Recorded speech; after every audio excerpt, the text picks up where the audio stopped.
గత 2 రోజులుగా ఆంధ్రప్రదేశ్ మొత్తం కూడా పెట్రోల్ డీజిల్ అందక ఏ విధంగా ఇబ్బంది పడుతున్నారో మీరు అందరూ చూస్తున్నారు.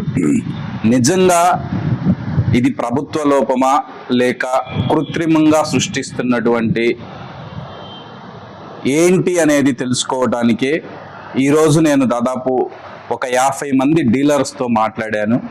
వాళ్ళు మెయిన్ ఆఫీస్ వాళ్ళతో కూడా మాట్లాడటం జరిగింది. అసలు ఎందుకు ఆంధ్రప్రదేశ్ రాష్ట్రం మొత్తం మీద ఇది ఎందుకు జరుగుతుంది అనే దానికి తెలుసుకోవడానికి ప్రయత్నించాను.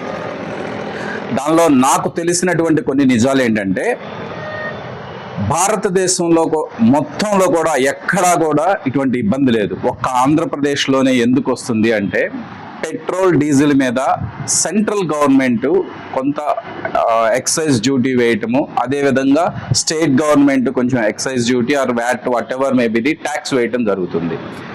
అది సెంట్రల్ గవర్నమెంట్ది దాదాపు 13 రూపాయల వరకు ఉంది.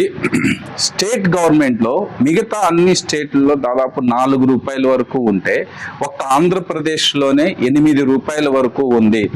దాని వలన డీలర్స్ ఎవరికైతే ఆంధ్రప్రదేశ్కి సప్లై చేస్తున్నారో ఆ నష్టాన్ని భరించలేక వాళ్ళు ఆంధ్రప్రదేశ్ ఒక్క రాష్ట్రానికే సప్లై చేయటం తగ్గించుకున్నారు అనేది ఎవరైతే డీలర్స్ దగ్గర నుంచి నాకు వినిపిస్తున్న మాట.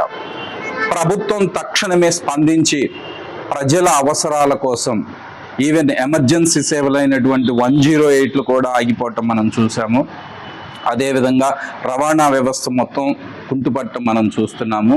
దాంతోపాటు ముఖ్యంగా రైతులు ఎవరైతే పంట చేతికొచ్చే కాలానికి కావలసినటువంటి యంత్రాలకు కావలసినటువంటి డీజిల్ కూడా అందక ఎంత ఇబ్బందులు పడుతున్నారో మీరు చూస్తున్నారు. ప్రభుత్వం తక్షణం స్పందించి ఏదైతే ఆ వ్యాట్ కానివ్వండి, ఎక్సైజ్ డ్యూటీని కానీ తక్షణం మిగతా రాష్ట్రాలతో పాటు తగ్గించి ఆంధ్రప్రదేశ్కి మళ్ళీ సప్లై బాగుండేలాగా చూడాలని వైఎస్ఆర్సీపీ పార్టీ తరఫున మేము డిమాండ్ చేస్తున్నాం.